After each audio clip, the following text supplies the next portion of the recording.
live in 3, 2, 1.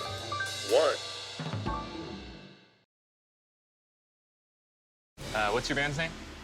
Us? No, the other band I'm looking at right now. The Bangers? The Moody Boys. Generation Smoke. Oh, You got so it. bad. What new bands do you have for me? This is a cool band. I saw him over the weekend. I think you're gonna like it. You guys want any coffee or booze? Oh, yeah, I'll take some booze. What'd you guys get up to last night? He went straight home after the show. Do a little drinking. How old are you? He's 21. 21.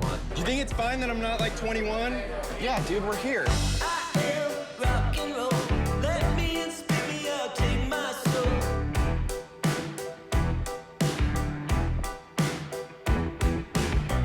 Okay, so the new band name is Stylo and the Murder Dogs then?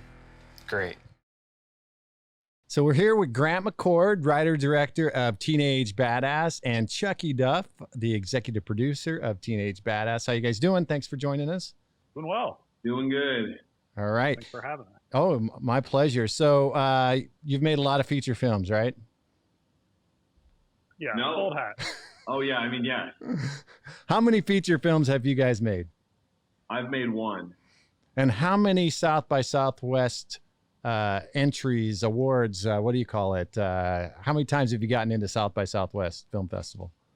One time. And that's pretty normal, right? I don't think so. So, well, what do you think got you guys in there that quickly? And you know, it's your first feature film, and was that your aspiration to get into a film festival? What did it just happen? The aspiration was definitely to get into, you know, the biggest film festival we could hope for. And I think, you know, with this specific movie, it, you know, I was talking earlier and I'm like, I moved to Austin to be in a band in 2006 when this movie takes place. And so when I was doing an interview for them, I literally said like, this movie only should premiere here. It's just it's such an Austin movie, I feel. So let's go back to that. So you came up with this idea when you lived in Austin? Tell me about that. No, the idea came to me just in, you know, being inspired by films like, you know, like That Thing You Do. And as a musician, playing for all these years, I was like, man, I've never seen a movie that, you know, was my experience. And then Chuckie and I we would sort of, you know, moan about our old experiences in bands, and we realized that we had a lot of the same bones to pick. So for people who haven't been in bands, famous or not famous, kind of, Chuckie, tell us what that's like. Yeah, I mean, the fun thing about the movie is just showing all the non-glamorous parts of being in a band, all the shit and all all the weird personalities you have to deal with and all the problems you have. And, you know, 2% of your life, even as a successful band, even as a popular band, 2% of your life is getting to be creative and getting to play in front of people. And the rest of it is dealing with personalities and scheduling things and running a business. Yeah. And, so it's, we just wanted to kind of pull the curtain back and show like how difficult it is to be in a band and how rare it is to succeed.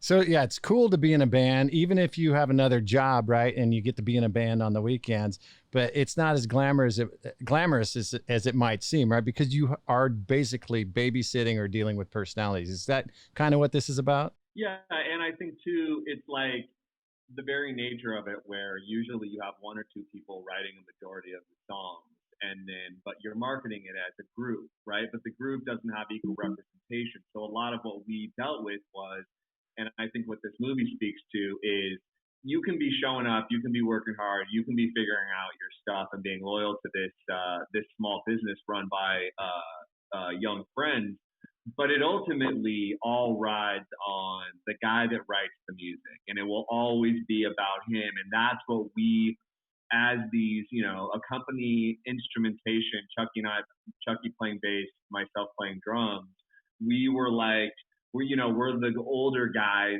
sitting around, you know, being like, oh, the reason it didn't work out for us is because of this. right? And because of that guy, if it wasn't for that guy, right? And so we were like, let's make a movie about that guy. Tell me about that guy. What is that guy like typically? Well, I think the problem is, the creativity and the genius usually comes from trauma, mental instability, like these artists, they're artists, and I don't think Grant and I being in bands ever probably, I won't speak for Grant, but I never considered myself an artist. I consider myself a musician, and I like bands. I'm an artist. I am nothing but an artist. Not vis-a-vis the movie, but vis-a-vis the band. Yeah. So it's not your art. You find this person making great art, and you're like, I want to support that. I'm gonna play bass. I'm gonna do art. I'm gonna help push this thing that I couldn't create, but as a group maybe we can figure out. But of course, you're at the mercy of the guy that writes a great song one week, and the next week he's like, I don't really feel the emotions that I felt about that song last week, and we're never gonna play it again. And it's like, well, shit, it was good last everybody week. Everybody loves that song. Yeah, that's a great song, dude. Are you sure you want to do that? It was. And so I think for us to be, Chuckie and I are both cinephiles, and we were just sort of thinking about what's a movie that we think would be a lot of fun. We were trying to make a fun thing. And when we found Evan Ultra, who ended up playing the main character and also writing all of the songs, he has 12 songs featured in the film, so we will release at some point an entire record of original content, which is kind of unheard of. There's actually never a time in the film where you hear them singing and it's not him. He actually plays every single instrument you hear that's not score.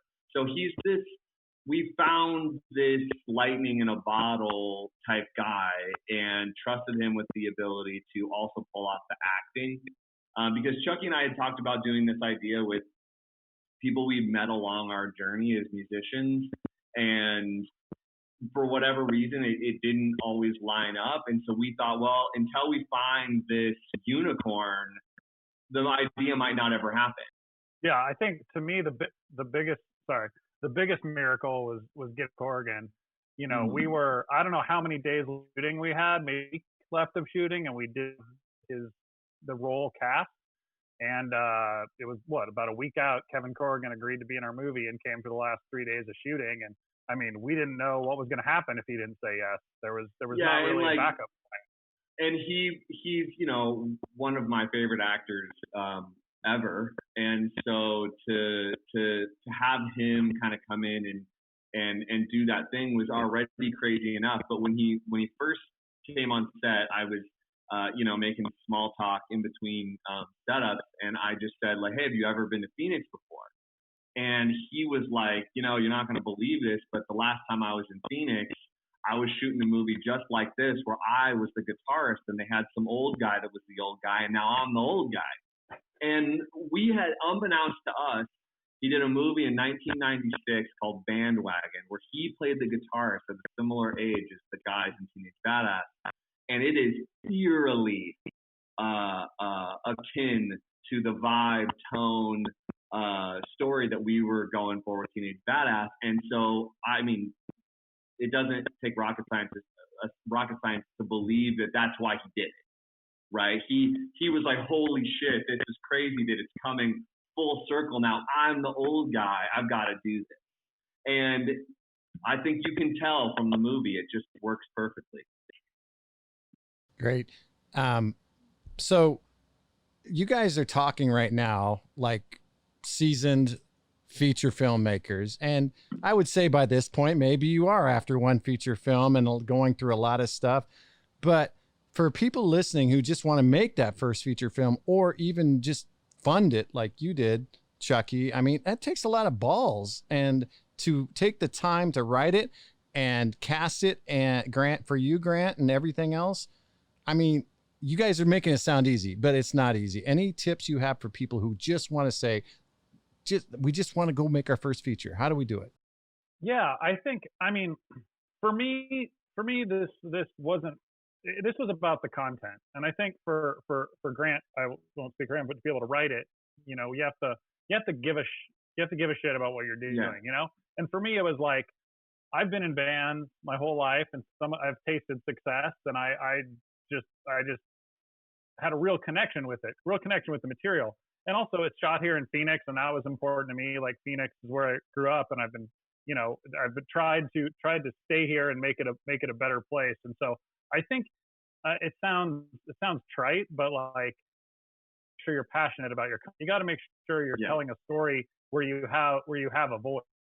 Yeah. Grant clearly had something to say in this movie, and I had something to say too, and that's why I wanted to be involved. I wanted to say Phoenix is an interesting place. There's music culture here going on, and also, like, in a band might not be what you think it is, and even to some degree, I think Grant agrees it's a caution tale for people starting bands to, you know, clarify who owns what and clarify what the roles are, and not get yourself in a situation where you've followed a genius up to the point of success, and he says, well, cool, I don't need you now. And that happens a lot.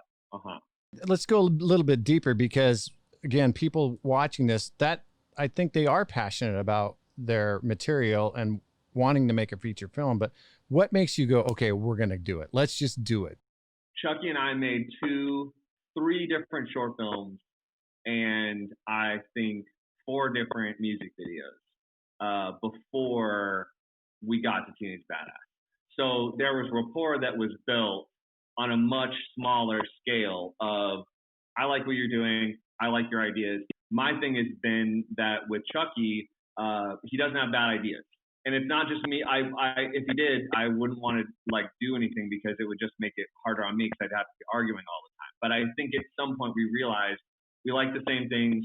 We think the cut should be the same as, let's cut it there. Okay, great. Wow, I wouldn't have thought about that. I like that more. We're just on this wavelength.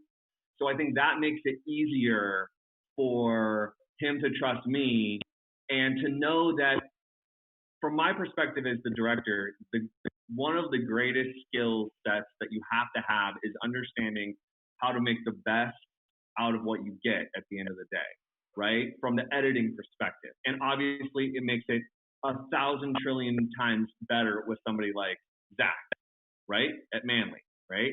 That experience is, because he's so fast, he has great ideas, and he just understands what you're saying. Okay, makes it 1,000 times better. But I still have to know what's good and what's not. It's basically like you're watching and you're making a bad movie a good movie. And every single detail that you see that's bad needs to be changed. Can't stay.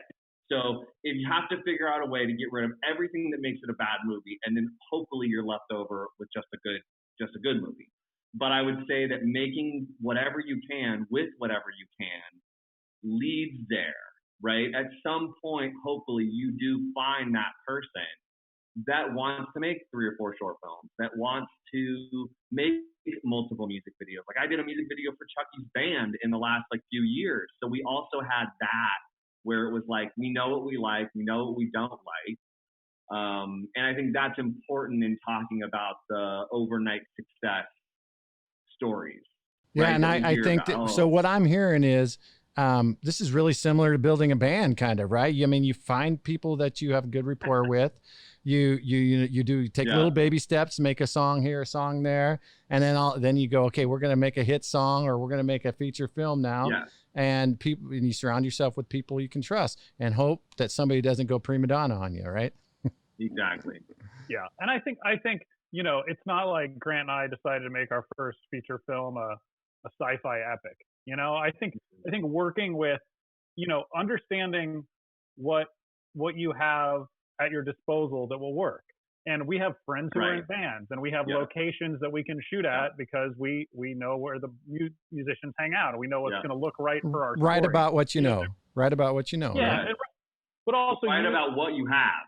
Right. Use your resources. Figure out, what might I have access to that would be expensive for somebody else, but my friend is going to do it as a favor. So many of those locations we landed on, we say, hey, well, let us film at your place, it's like a favor. They don't know 40 people are going to show up. We've burned that bridge. We're never going to be able to do that again. But we all these resources. And so I think maybe there's some degree of just looking at what your resources are and how could that play into the kind of film you could make well, as opposed to reaching. You got to make every dollar get on screen somehow, right? And what happens, I think, even with us, I think we we made too big of a movie that we had money for. We shot it in a way that no one in their right mind would do it because you got to go faster than that. But, you know, we pulled it off in a way that worked with our resources and tried to make it as classic as possible while knowing what all can we make happen in this warehouse. We're making a kid's bedroom in a warehouse. We're making a rehab room in a warehouse. We're making a TV studio in a warehouse. We're making a funeral in a warehouse. Like every single thing we can make. And honestly, it speaks to Anthony DiMaria and Jeff DeCousin to be able to put together all of those resources that we had locally and schedule them correctly to set us up to succeed. Because there's such a live performance element of all this. That's what makes it different than recording a record, because we can go back in and we can kick out the guitarist and we can get an all new guitarist to come in and until the cows come home. We could literally do that a dozen times until we like it. We can't do that here. You're doing a live dance in the middle of a city with dangers and limitations and time constraints. You have to have a group of people that sets you up to succeed. So talking about resources, my favorite thing about this film is that it was shot in my city and your city, the Phoenix, Arizona area. Did you ever have regrets about that? Or did you think, okay, or did you ever have fears that, can we really shoot this in Phoenix, Arizona? I don't think so, because it was part of the plan from the beginning. I mean, part of the reason that I came onto the project and funded it was that I wanted it to be about Phoenix. I wanted it to be about Phoenix in the same way great detective novels are about Los Angeles. Exactly. You know, that it's a fabric, it's part of the fabric, it's part of the story. And I think Grant and I know Phoenix, and it made the whole thing more realistic and connect better, because these are places we feel comfortable. These are places we've spent time and experienced. And I think the percentage of our budget that we spent on locations is a joke compared to any other movie. I mean, this movie would have cost, if we'd gone to Los Angeles or gone anywhere where we didn't have friends helping us out, the movie could have cost 3 times as much, just on location, you know? So again, I think it goes back to using those resources, and we squeezed the resources dry. I think we made a movie that we could not have made without calling in the million favors we called in, including our friend Tim, who puts on a music festival every year, let us shoot the scene at the festival while the crowd was getting ready for the real show. He let our fake band go up there and shoot just as a favor to us. And so we get a crowd of people that are there for another show. They're excited, and they enjoyed hearing the song and playing along and being part of our movie. And it's just to set that up, to pay for those extras, to do that in a traditional way would have been impossible. Yeah. And 8123 Fest, for that to be scheduled that in a way that worked out for our schedule. Not only did it work out like kind of good, it worked out like magically good. And that stuff is just, you know, when it's in the ether, you got to run with it. Yeah. And again, I love, you know, I live here, so I love seeing the scenes from the different parts. In fact, right here in this building you shot, the building I'm sitting in, you shot a lot of the movie, which is really cool. And then you decided to thank you very much to come to Manley Films and have our lead editor, Zach, finish the film for you. Can you tell us why you didn't maybe go somewhere else and have that done? Yeah, I mean, at one point it became pretty apparent that I needed to just kind of bring it over the finish line with various deadlines and that kind of thing. And so I was really looking for someone to collaborate with, fresh eyes. And it was interesting because Jeff and Anthony had brought up Zach Bender, your lead editor, originally, and for whatever scheduling thing, it didn't work out at the time. But I'm so glad that we circled back, because it was one of the best experiences of post-production. And I wouldn't say that if it wasn't true. But seriously, like being able the convenience, because see, the thing is, like, I've had a day job this entire time, right? And so it's like to be able to, and our offices were right underneath where you guys were, and just the convenience of being able to, come up from my office, be able to even just look at a bit of color or whatever, and for it to be somebody that I trust and hope to work with again. We literally wouldn't have completed it in time to submit. Sort of the kind things that Grant had to say about me and the way we work together. We can trust each other to make a decision. I think really quickly Zach became one of our people. I mean, it was like he understood what we were trying to get. So after him for not very long, I feel like he could make decisions that we could come in and look at, or I might be speaking for Grant, but he would make decisions that we'd come in and be like, exactly. You know, Right. it's not hold his hand. He got what we were trying to accomplish. And then it saved us all a lot of time because he could just do the work. Yeah. Yeah, and I remember coming down to the edit suite one day, and you were sitting in there and working on color with Zach Bender, and just the color makes a humongous difference on a film, right? Can you talk about that a little bit? Yeah, I mean, you're always sort of hoping that you give yourself enough room in the depth of field with everything that our gaffer Bailey did, and you know, I remember at our wrap party, he was just like, our gaffer came up to me and he was just like, man, you're gonna have a lot of fun with the color. And so I had pretty high expectations from just after shooting, and the test color was cool, and then but to be able to come in and for, you know, like I'm always impressed with people that sort of eat, breathe the thing that they're into. And so with Zach, it's like he's listening and paying attention to the greats constantly, whether that be going to a conference or listening to a podcast like on the way in or whatever. And so it felt like there was always things that he was learning that he could use like on the day. And then at one point, you know, I like to push things pretty extreme color-wise.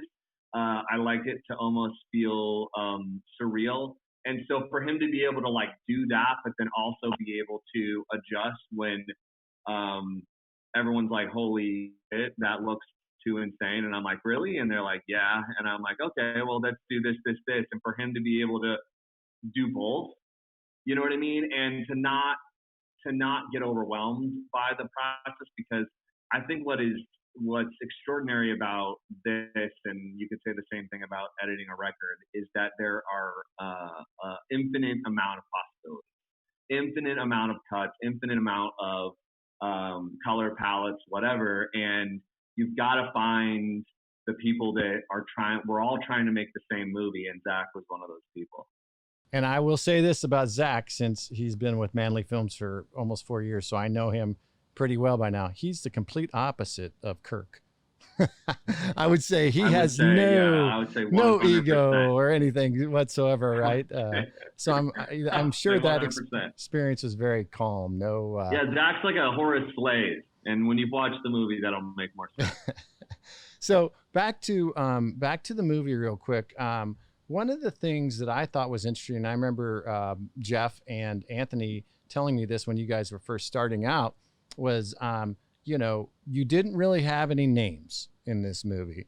But one thing you did do is you got a few people who folks might know, or like Ray Liotta's daughter, and then you got Jim Adkins from Jimmy Eat World to do a cameo. Is that a tip you would give to first-time filmmakers? I would say through this entire process, what Chuckie and I have learned is that having recognizable names is 100% the entire point of everything. And if you can't do that, it's virtually impossible to get your film out there. And although that wasn't like the reason we picked everyone that we picked, we were interested in the best people doing the best thing. It just helps that the best people also are names, usually. You know what I mean? And that you find the right concoction of who are all the people that we're going to need to assemble, not just for name recognition, not only for name recognition, but for like the talent to actually be able to pull off the script that was written. And so I think we did that in a number of ways, and Jim showing up and making a cameo was amazing. He has had a long relationship with Chuckie and Bob, and so Jim Adkins from Jimmy Eat World. Yeah, right? so that was definitely a bucket list moment for us, I can say, because he's the Phoenix guy. Yeah, and it's another way. I think it's another way in which we reflected some reality in our movie, because Jimmy Eat World has always been great about taking young local talent on tour, including a band I was in at one point. Like, they're very Phoenix focused, and so, you know, to have them in the movie and give them a nod for being Phoenix heroes, I mean, it meant a lot to us to get Jim and have him be involved. And I will say that those that are more in the know about, like, Jim and how he is as the songwriter, he's also the opposite of Kirk. And so to have that guy represent the opposite, right, I think is a cool meta thing. Couple more questions. Just going back to Phoenix again. This is, again, my favorite part of the movie is that this was shot in the Phoenix area. Do you feel like there could or should be more movies shot here? And if so, why?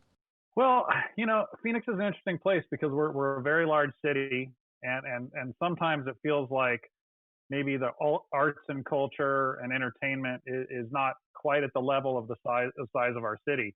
And so I think that more stuff should be shot here. And I think there's technical things. There's the tax environment and some issues that aren't so helpful for the way that certain other states have set up tax incentives and structures to do that.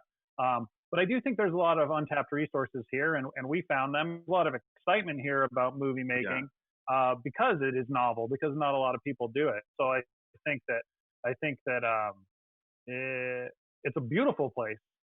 Right, we have great weather, right? 8 months out of the year, we have perfect weather. I think, some of the prettiest shots in the whole movie are here in Phoenix in January, which is about as beautiful as it gets. So, I think so.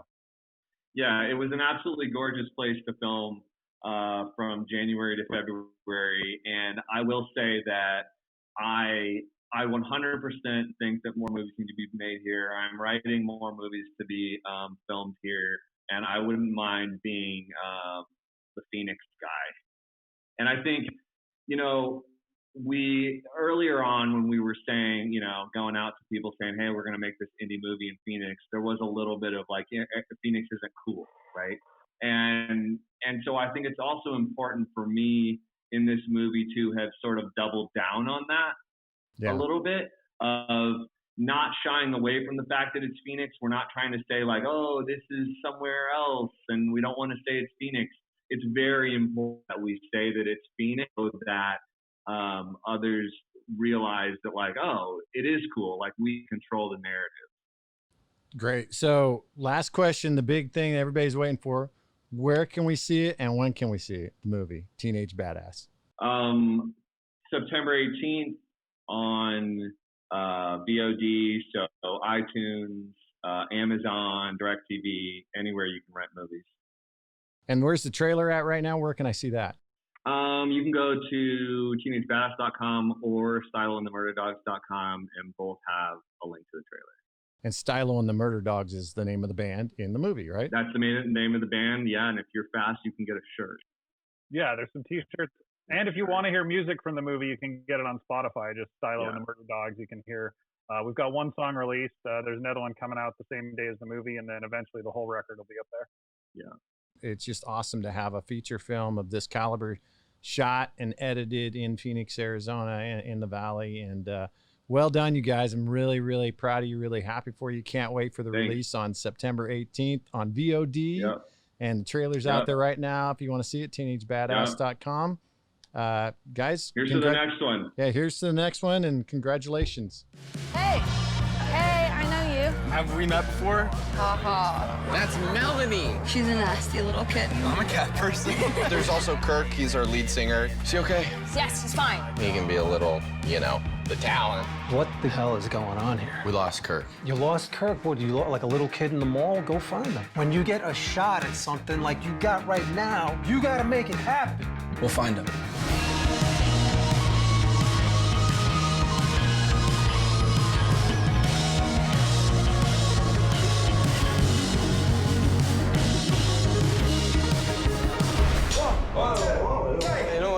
I counted up, dude. You don't have the microphone. All right. 1, 2, 3.